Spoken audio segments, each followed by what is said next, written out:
for listening to DIY for Business. It's Russ and Greg with you. How's it going, Greg? It's going pretty darn good, Russ. I'm having a good day. Pretty darn good. So, Yes, pretty darn good. wow. Okay. Well, what's going on? Well, most of our listeners know, we do a pickleball podcast, right? Third Shot Right. Mhm. podcasts, doing pickleball. Really getting out there now. Is becoming more and more popular. And guess what happened? What's that?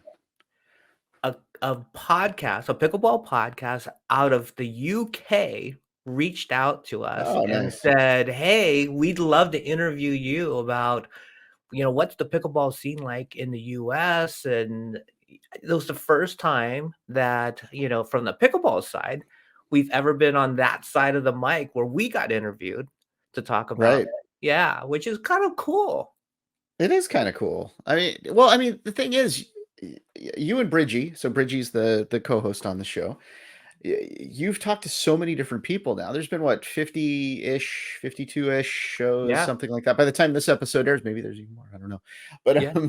there's been a lot of shows. You've talked with a lot of different people about the paddles, about everything. The apparel that people are wearing, like people that are opening up pickleball locations. So I would say at this point, based on all the research, you guys, both of you are like probably two of the people in the United States to talk to, only because you have such a depth of knowledge in all these different areas. It's been In it's been great. It's been really yeah, fun, and, you even commented that, you're not the most avid pickleball player, but every time, you're on the show and you're listening to the interviews, the guests and stuff like that, you're learning something. You're hearing their yeah, story. exactly. They're telling their, what how they got into the game, how they started their business or what have you, and you're learning something from every Mm, show. totally, And totally, you're and not like a crazy pickleball yeah, addict and like it's most of it's us making are. me want to go play though. So that's the cool thing about it. Like every time we do it, it's like, man, I wish we were recording this earlier so that I could go out and actually play. Yeah. Because it's Yeah. fun when like I don't know, it's there's something about it that I guess actually, you know what it is? You watch food TV Mhm. and like all of a sudden you're hungry.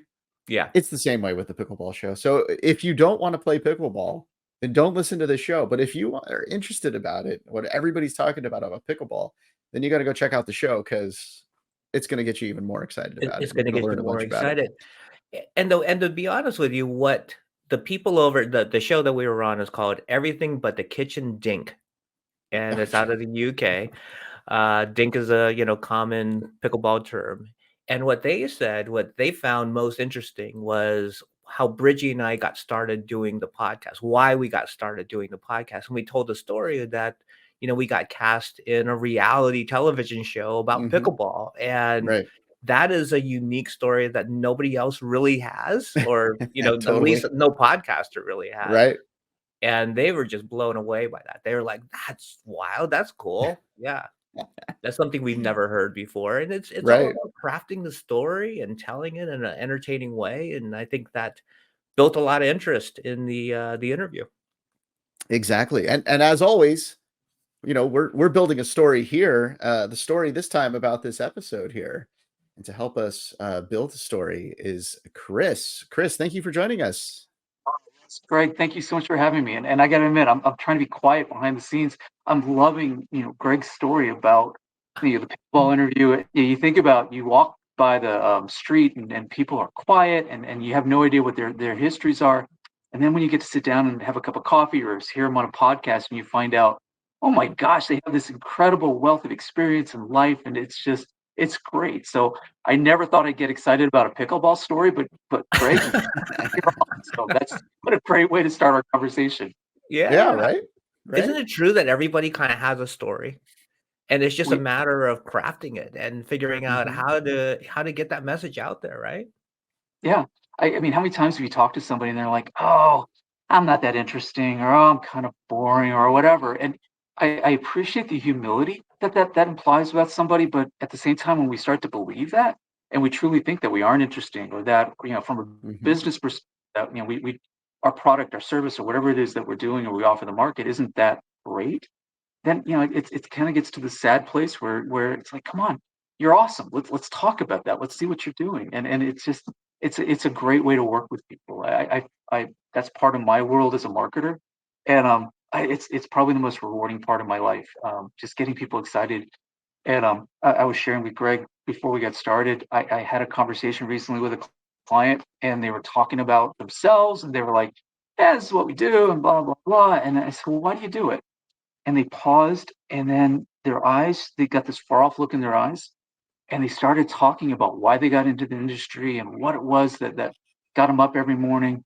And it was almost like the flags waving in the background and the battle hymn of the republic starts to play, and they were poets. And I just sat there, and I was taking all these notes, not saying a word because I didn't want to interrupt their flow. And I see that time and again, that we tend to maybe lessen ourselves a little bit, and to be humble or deprecate or whatever it is. But at the end of the day, people, when you remind them about just how cool they are and the stuff they're doing, it's just amazing. So keep doing your pickleball, my friend. That's Thank cool. you. I will. I will. Yeah, and I think too, when I think about like my business, right? There was the business story, and you just said, there's bands playing in the background and whatnot. That's what I felt when I was selling my company, when I was, like selling it to customers. Like Yeah, I got passionate about the story that I was telling about why I'm doing this company, like why I started this business and what I'm going to do for them because of all of that. And like that passion would come across, and I would, generally close the deal. Like I mean, I had like an amazing close rate because I was telling the story and because I was so passionate about it, because I believed in it. And it's interesting to me. It's like, and I guess I'm kind of fast forwarding to the end here, the end game, not the start of this, but yeah, that's what I sold.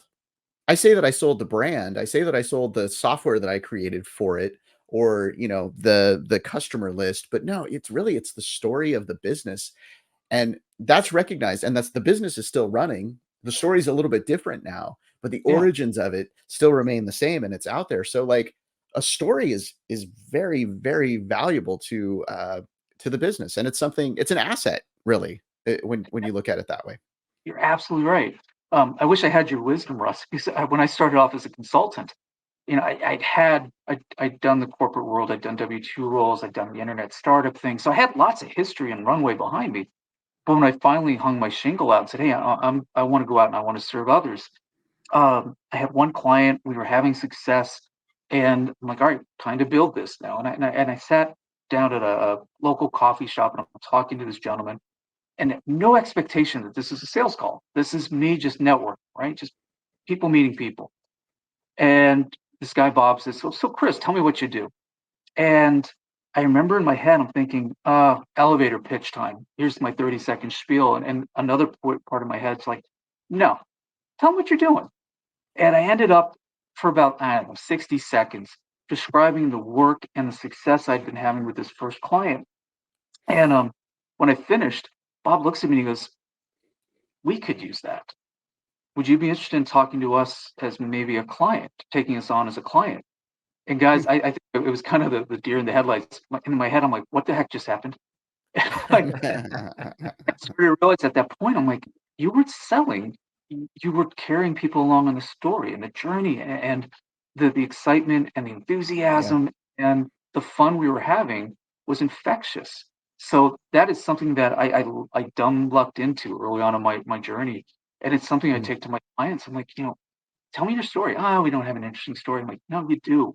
Start telling me about this." And thankfully, everybody I've worked with has suffered the fool enough with me that they're like, "Okay, fine." And as soon as you get to talk, and as soon as you start to tap into that vein of passion, man, it's magical. Their Oh eyes yeah. light, and then you're Yeah. onto so just like you saw. I'm proud of you. You did good. That's Yeah, Thank I you. mean, Thank you. I think, I gotta fill the audience in a little bit on Russ's story because he says, the band's playing behind him and stuff like that. It's literal. I mean, he was in the entertainment business. He was thinking this while a There band was was actually playing behind bands. him. There was real music being played. I can't believe he could think. Uh, you This know, is true. There were bands. There were it plenty was of them. real bands going. I mean, it was live music as he was having these thoughts and selling his company. He was an amazing guy. Uh, Chris, as I'm hearing you tell the story, and I'm going, there's something here. And I think I'm thinking of my business right now, and we're getting more and more into video, right? How do we take advantage of, everybody's going video for their marketing? And it's smart because you can tell a story even better if it's done properly, through Yeah. video. And I'm thinking about like your experience talking that 60 seconds, like if you could put that on video and talk case studies, really well done case studies of not just your experience, but the client's experience in working with you, put Yeah. all of that together in your marketing. I think that's super powerful. And I'm trying to figure out the right way to do that in my business right now. Greg, that's a really great insight. Uh, I have a friend here. I'm in the Midwest. I'm in kind of the Cincinnati, Northern Kentucky, Indiana, Ohio region. And literally 2 days ago, a friend of mine, we do as a way to give back, we do a speaker series that anybody's welcome to come and attend. It is in person, but you have these experts in all these different areas. And Jessie is kind of a video guru. I met her 10, 12 years ago, and she starts talking about exactly what you were touching on. It's like video is such, we've known this for years, but picture's worth 1,000 words, a video is worth a million. Hmm. And one of her themes was, to try to do as much as you can to capture things on video. And then her other theme was, and make sure you're thinking about ways to repurpose it. And so my hat's off to Jessie, because even being, again, been around for a little while, I'm sitting there taking all these notes as she's talking. And I filled a couple of pages just with, that's a great idea, and I should take this to a client. She even shared a story of there's a local children's hospital that is very successful, et cetera, and they were trying to celebrate their employees. And she said what they wanted to do was to focus on the real people, the real nurses, the real assistants, and everybody. And they brought them in, and these aren't paid actors. They're not comfortable in front of the camera. And she showed us the clip that they produced with these people, and she's like, it was gold. Because Hmm. what they did is they allowed these folks to come along, and they presented their real selves, and they were having fun, and they were energetic and enthusiastic. And she's like, and then exactly to your point, Russ, we started using this on social media. It is out on their website. It's on their recruiting Yeah. website and all these places. And the video she's like, it's going through the roof. People just be so excited about it. Yeah. So, and I'm See, Greg's in the well, background. Greg started using video, and the phone And is look, ringing off the hook, as you can callers hear. are coming in. I can't stop them. I can't stop them. They just one You after can another. pride. But Gotta love it. Yeah, I was just, and I really wish I had the title of the book, because I'd love to plug it, because it's very interesting. But I'm reading a book about positioning, and I'm sort of like, like thinking, okay, well, if you don't define your position, and you don't define it in an easy way, and I'm just going to say, we'll change the word position to story in this case, but if you don't define your story yourself, and like tell that story your own way in business, then people start to figure out and just kind of connect the dots, especially nowadays, right? Like everybody needs the story, everybody needs, the information, like right now. They're going to start to define your story. So it's one of those things where I feel like you really need to jump on this early in a business, and define who you are, what you are, and what that story is, and perfect that story, and like even build to it. Um, Unfortunately, though, a lot of the times, like, when you're first starting a business, like you don't know, like you don't know what that story is. You're just at the beginning of your journey.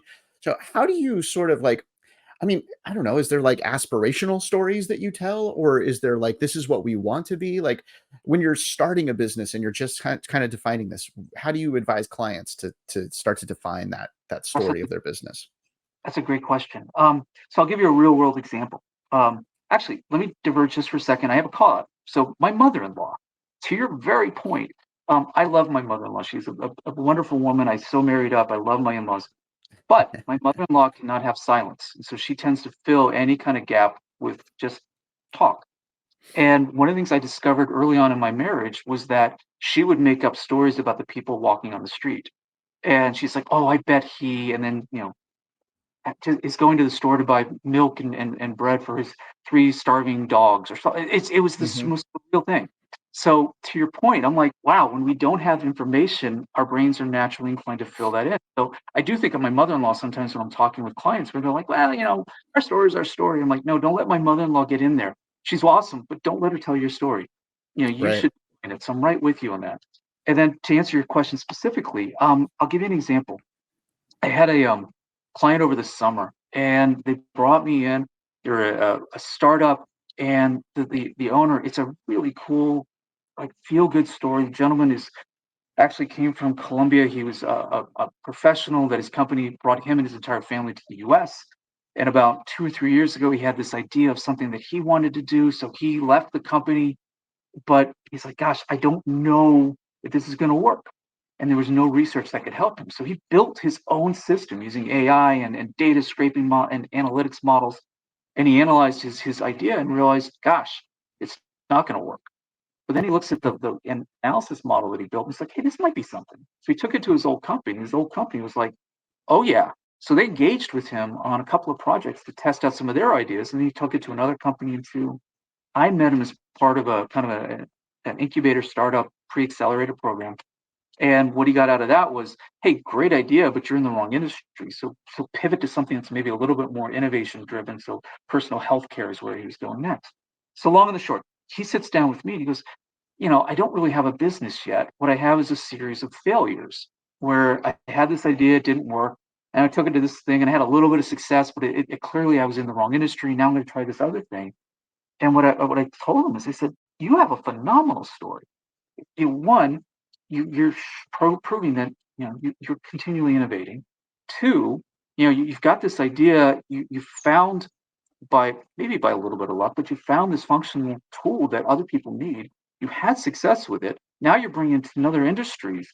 I said, my friend, you are on a path to greatness here. You're so focused on the things didn't work out exactly like you expected or that you knew what was going to happen that you're focusing on the negative, which I get. And again, it's the humility and it's the culture that we live in. But as I'm telling him this, reflecting this back to him, his face is lighting up. And he's like, "Oh my gosh, I never looked at it that way." And I think that's true. So many of us, as we're starting out, it's like Mhm. typically you get into a business because you want to do something, and that isn't what you're necessarily going to do a year from now, or 5 years from now, or 10 years from now. So the story Yeah. is allowed to evolve. In fact, it should evolve. But Mhm. you know, my example from a few minutes ago of I sat down for coffee with this gentleman. I had, I was trialing the waters before I really jumped in. So I had one part-time client, and I'm like, hey, I'm having success with this. So I won a use case of one that I could draw upon, but that was enough to get Right. this gentleman drawn in. So I think if you're brand new, then you do talk aspiration. This is what I think can happen. This is what I believe, and that's pretty powerful in and of itself. And then as you start to have that proof, and as you start to have successes, or even if you have failures, you can still turn those into learning opportunities. And then you invite people along on the journey, and people then start to nod, and Mhm. they're like, "Makes a Yeah. lot of sense." So Yeah. it's all relationship and engaging. Yeah, and sometimes when it's a failure, it's not really a failure. It's just not a right fit. Yeah. And a lot of times is trying to find the right fit. I was reading your story, Chris, and you tell a great story about you being brought into a company and you got assigned to a group of misfit toys, as you call it, right? And Mhm. it was a bunch of brilliant people that were really struggling at this company for whatever reason. And I think you came in and really figured out where their strengths were and how to utilize those strengths properly. And it's not like they were probably failing until you got in there, but it's not because of effort, not because they weren't smart, intelligent, or great people. They were just kind of misassigned, or not properly used, and then identified what their fit should be. And I think that happens a lot. I Mhm. just recently saw that happen with somebody, and it was really unfortunate. She lost her job, and I think in Mhm. hearing her story, she was just misassigned. So I Yeah. like, how do you go in and do that and help that company? You look at those situations, that's a really, again, a powerful observation. I think you're spot on. That team you're describing, you know, I cannot believe I was so fortunate to have such an amazing wealth of talent and passion and just ability gathered in one space. But to your point, and I guess really speaking to our kind of our theme, our emerging theme today is their stories weren't great. And it wasn't that they weren't good at or really good at their jobs, but it was how they were perceived. So Mm. one of the things I did as kind of the leader of this group was I tried to set them up for success, to put them in places where their talents could be clearly observed by others. So it wasn't just me going around saying, "Look how great they are," because that's okay. It's good. You've got the backing of the leadership team, but they needed to really portray that story so that folks are like, "Oh, I want them on my team. I want them working on my project. Oh, they're telling me whatever it might be. I know and I can trust that." And it took some time, and they themselves had to believe it. But it was just, it was probably one of the greatest blessings of my career was to get this group. And I was one of the misfit toys as well, so it wasn't certainly me coming into the rescue, if you will. It was more of, hey, we're in this together. The company doesn't really know what to do with us, but I know what our potential is. I can see it. So part of it was a little bit of the internal storytelling to ourselves and to each other, getting them to recognize the value of each other. So we all became advocates for one another. And then it was, okay, now let's go out and do good in the world. So what can we do to Mm. make a difference with these clients, and who is it that we can serve, and what can we do better at? And it wasn't a home run every time, but oh my gosh, in a couple of years, people were like, this is a really good team. And I was very fortunate to be a part of that. You know, listening to that story, and if we're talking storytelling, I can't, I have to bring up improv. I can't go the episode without talking about improv at some point. So I do improv, and I've done it for a long time, and I've been sort of slacking on it lately. I'll get back to it. We've You doing yeah, some weekend stuff and whatnot to get back into it. But storytelling is the big thing, with improv, right? And if you want people to engage in a scene, um, you sort of want to structure a story with like maximum emotional impact. You like you if you can get them to, you know, cry, you can get them to laugh. I mean, if you can get them to be concerned about the character, you can get them to enjoy the scene and engage in it better.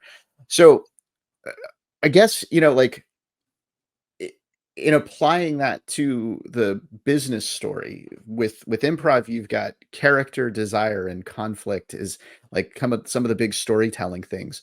And it's almost like, yeah, bringing in those flaws, bringing in those problems is also bringing in, because we all have flaws, we all have problems, and it sort of sets up the story in an interesting way for this kind of turning point of, like with your story. Okay, you're in a place of misfit toys, right? Like, so now, you've got this like kind of major setback. You're believing all is lost. And then all of a sudden you flip it around, and now, you're doing this business, and you're doing, or, like there's this big change. So I think like those kind of story arcs are actually kind of interesting, and can be more of even a benefit than a problem. It's just all in how you look at it.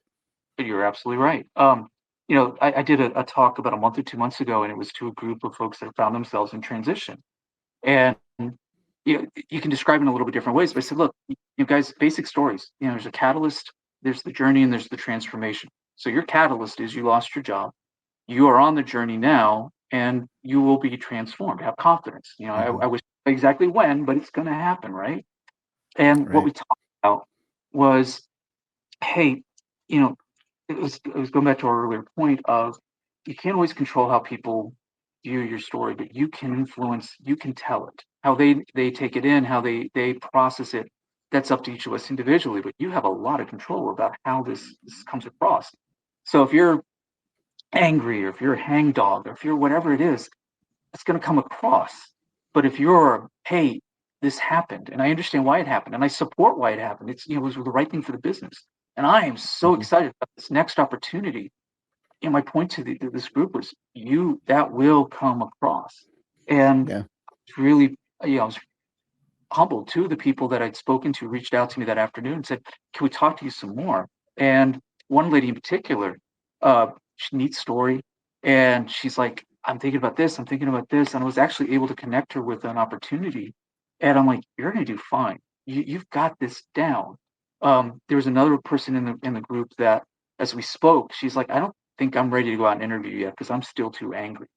And I'm like, I'm so sorry to hear that, but at the same time, I'm really glad you recognize that because it probably is causing it's being picked up on how you're presenting, and so maybe it's causing some delays in your being accepted as a candidate. So, I think having that level of self-awareness, recognizing this is a journey that you're on, but ultimately you're trying to tell one that we all love a happy ending. How do you convey that happy ending? How do you get that Hmm. person to say, "Yep, I'm on this journey. I know where I'm going, and come along with me." And it's great. Hmm. And Yeah. if there's a gentleman in Tennessee, Donald Miller, Story Brand.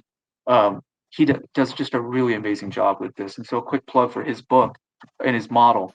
But one of the things I really loved about his stuff when I first read it was he talks about how, as marketers, we often make the mistake that we think we or our product, that's the hero of the story, and we're like, "Hey, look how great this is," and how fill in the blank, um, all the facts and details and stats. But what we often forget then is it's the client, it's the customer who's really the hero because they're across us and our product or service.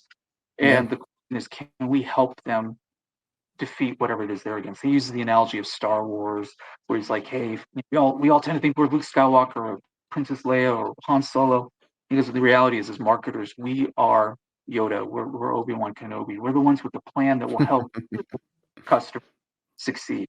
So Right. I've did that into a lot of the conversations I've had with clients or people in transition. It's like, be a Yeah. part of the story and help the others and see how you can help them. Yeah. Right. Hey, Russ, are you Yoda or are you Obi-Wan? I'm Baby Yoda. You're Baby Uh, Yoda? 'cause- Okay. and you're the I forget the guy's name, the Mandalorian, I'm pushing the me around. Mandalorian. Okay, Yeah, I'm Boba Fett. I'm Boba Fett, right? Okay, that's cool. Chris, when I hear this conversation that we're having, there's so many times where you turn the negative into a positive, or you see it and you make other people aware of the positive, and it just seems like you have a super optimistic view, or you bring in a super optimistic view of situations, and you make other people aware that there is a brighter side to this, and we can turn this into, go in the right direction. Is that something that you work on? Is that just natural for you? Where does that optimism come from? That's a deep and philosophical question, Greg. Yeah. You didn't know you got on a philosophy podcast today, did you? These things got to be far. That's Thank you for that. I do view the world this way. In fact, I also recognize it can be pretty obnoxious to some people, especially my poor wife, that has to live with somebody like this. But it's. I had a joke when I was in college. I think this really started to take root for me, and it's this kind of outlook on the world. And they always say the glass is half full or half empty. And I was like, well, not only is the glass half full, but you get half a cup of air too. And it's just, the face palm position of your head. You're like, seriously, Chris?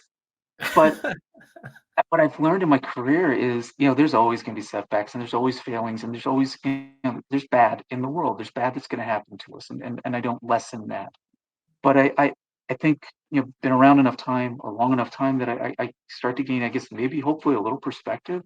And there's always a lesson to be learned or something that there's an opportunity that's going to present itself. I had a situation, I'll give you early in my career. It was with this internet startup, and we were small, and this was before internet was really a big thing and aware. So we were back in the 90s, and the company I was working for, we had really good success with this product, the service that they offered, but the numbers were trending down, and we needed to find kind of the next big hit. And so me and my young team, I think I was the old guy at 27, 26, 27, tasked rolling out this new product. So I go into the president. I said, okay, we're a multi-million dollar sales company at this point. So we went in, we said we needed $100,000 to roll this out to meet the objectives, blah, blah, blah. The president was very fiscally disciplined. I'll put it that way. Okay. And he's like, no chance. He goes, I'll give you 10,000. So basically 10 cents on the dollar. And I was too young, naive, whatever. I tried to make the case. I was not successful. So I go back to my team and I'm like, okay, good news, bad news. Bad news is we didn't get the $100,000. And probably the bad news is we only got 10. And then their faces just fell. And all this research we had done and the excitement they had over the plans we put together and the success we envisioned died. And I'm like, okay, so you're the leader. What are you going to do about this, Chris? And about a half hour later, I called them together and I said, okay, indulge me on this, please. And they looked at me weird. I'm like, okay, so here's the deal. We're now 1 year in the future. Um, and oh, you remember it was a year ago today that we got the bad news about our budget, like 10 cents on the dollar. And I remember how awful we all felt that day. But man, year now in the future, we successfully launched the product and we surprised everybody and blah blah blah. I'm having an old man moment though. I forgot how we did it. Can you guys remind me? And God bless them. Every one of them was like, they rolled their eyes and they said, okay. And then we started brainstorming. And all of a sudden, we started getting super creative about, okay, well, what if we did this? And what if we did this? And we ultimately had a really successful launch. We changed tactics. We decided to go after more media coverage and press awareness and drive that way rather than doing ad spends. But we ended up getting like 3 articles in 3 major trade publications. The product launched successfully. And again, that was a really powerful lesson for young Chris to look back and be like, even at my lowest points, there is an opportunity that if you look for it, if you're open to it, chances are you're going to find it. So if you're focusing on the negative, you're going to find the negative. If you're expecting or anticipating the positive, you're eventually going to find it. You just have to be open to it. And so I think that just feeds into me then. So Greg, as you asked that question, that's kind of what I flash back to of, gosh, Yeah. if you look for it, you're going to find it, whether it's good or it's the bad. So I tend to gravitate towards the good because it makes life better. And it's frankly a lot more fun. Mm-hmm. So true. Oh yeah. I was going to hear that, or is that a bunch of BS? And you're like, oh gosh. No, I'm with you on that. Yeah. I'm with you on Same that. here. Yeah. Totally. And it's funny too. Like I feel like um referring back to the bands, I think a lot of the bands playing in the background was my optimism for the company that was coming through too, because people want to know that that company is going to be around, especially I mean, it was an event and entertainment company. I'm booking out an event a year in advance or whatever, and they want to know that I'm still going to be there. And so my optimism would come through. My optimism for the company, I think, was always there. Except like, after like, I don't know, 50 gigs in a row and I was like really tired, but for the most part, it was there and it would shine through. And I think that's what helped me to advance the business as much as I did. Well, and also you are authentic, right? And none Yeah, of this is manufactured. When the 3 of us talk about optimism, it's not manufactured. It's how we truly feel. When that comes right, across, then it's powerful. right, right. And I guess, like there's and you like totally just drove me into the right direction, Boba Fett there. Because my my question goes to like we've talked about this on the show is like and now I'm having a moment. But often, there's like that imposter syndrome. There we go. Got it. That happens and you don't like it's almost like, well, like, should I be optimistic about this? Like, I don't know what's going to happen in the next year. Or, I don't know what I'm doing in running this business. I don't know what I'm like. I, I don't know how to talk to a client. I don't know how to sell this thing. I don't know how to do these things. And I'm not the best at what I do, or I'm not like so much of that is hitting you. And those are the voices in so many people's heads that are pushing back, and that's coming through instead of the optimism. Like how do you advise clients to shift past that and get past that, or is this just a like a hurdle that's impossible to jump through? So the optimist in me believes that it can be overcome. But I yeah, thought you would say that. gotta stay true to form. Um, yeah, but the challenge that you face, I have had friends who have had mental health challenges, and optimistic Chris isn't going to make them get better. I mean, Right. hopefully, I can be supportive and help them as they go on their journey. but there may be some things that really need to be addressed first. But if it's the confidence thing and simply like, hey, I haven't done this enough, or I don't know what I'm doing, or whatever, it's funny. I see people fall into two camps. They either are, I don't know what I'm doing, and I don't care, and then they go off and try to figure it out. And those are fun people to be with and to follow. Or there's the other people. It's like, I don't know what I'm doing, so I'm not going to try.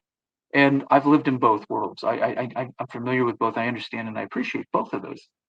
But looking back on my life, I'm like, I have far more fun when it's like, you know what? It's okay. Because I think where a lot of that stems from is we always measure ourselves up against somebody else. And I Yeah. finally reached the point where it's like, gosh, I mean, here I am on a podcast with two other incredibly successful marketers. I will admit, when you said, Chris, come be on our show, I'm like, what am I going to talk about with these two? Because you both Star Wars. Star Wars. Yeah.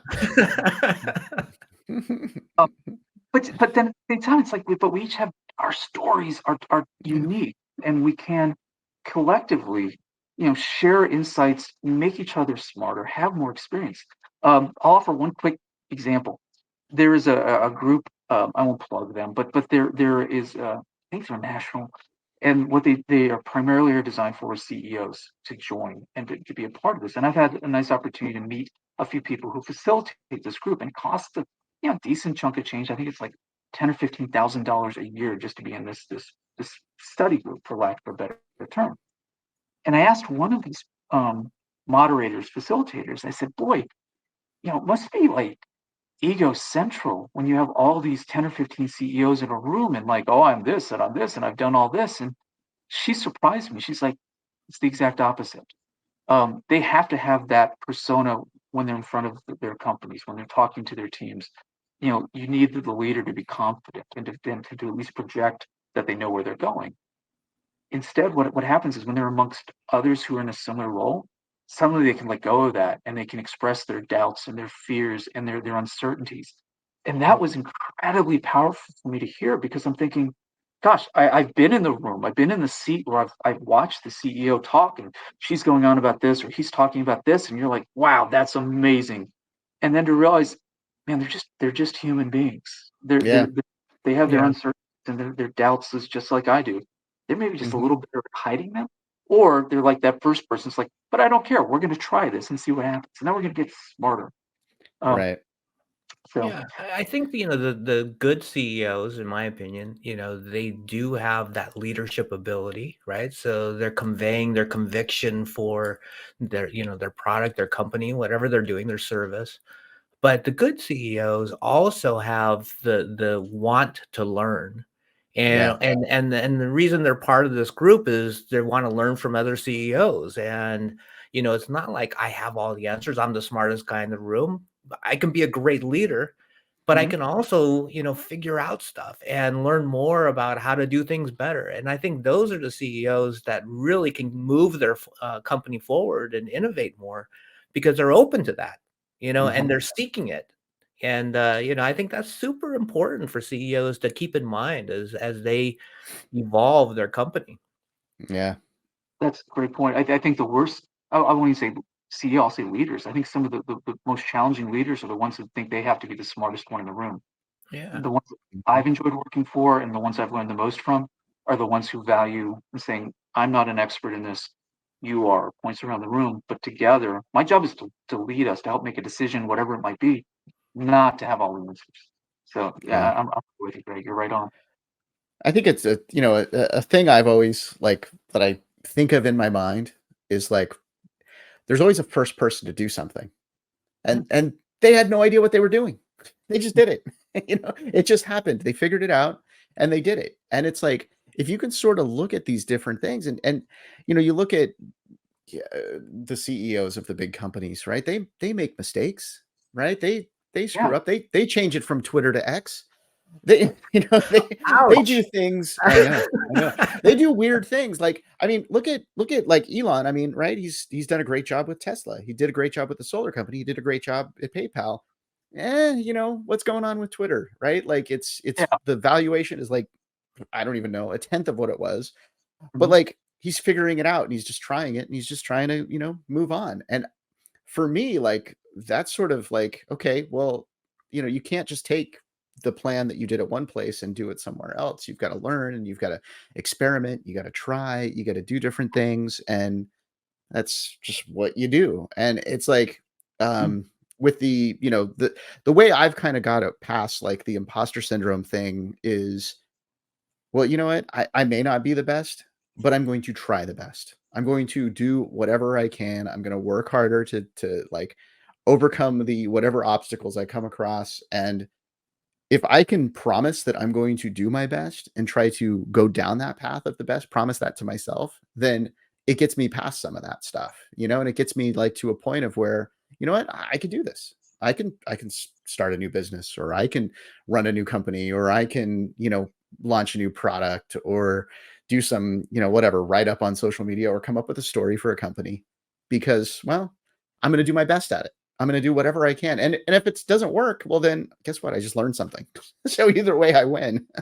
I guess that's my way of being optimistic. That's great.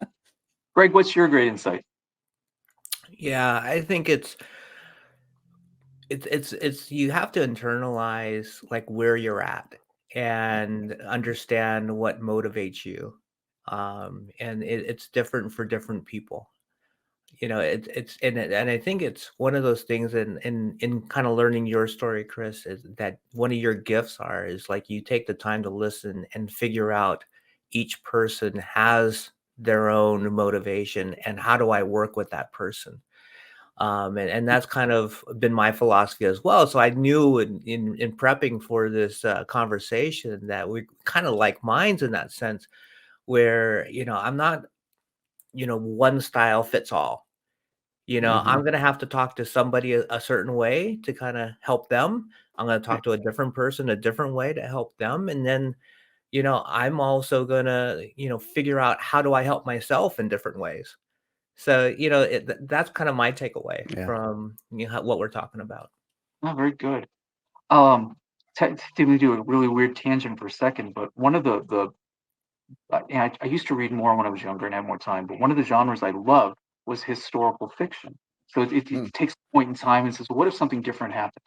So I always enjoy the what if questions. It serves me well in my business. But what I really appreciated about this, what it taught me was typically the author really researched the period of time that whatever had happened, Civil War, if it had, Lee won and the South had won the war, whatever it might be. But they do a really nice job of researching. And what they do is they bring these historical figures to life.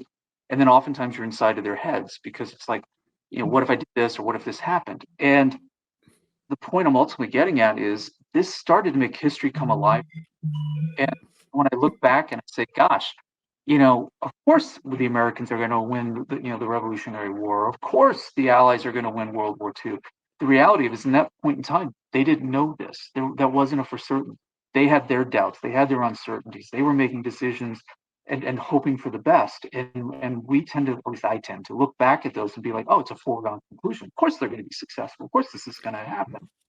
And I'm like, yeah, you know what? They're real people. I mean, it echoes the comment earlier about Yeah. the CEOs. Real people that had real decisions, that had uncertainty, stayed up late at night, just scared out of the minds that they were going to make a mistake.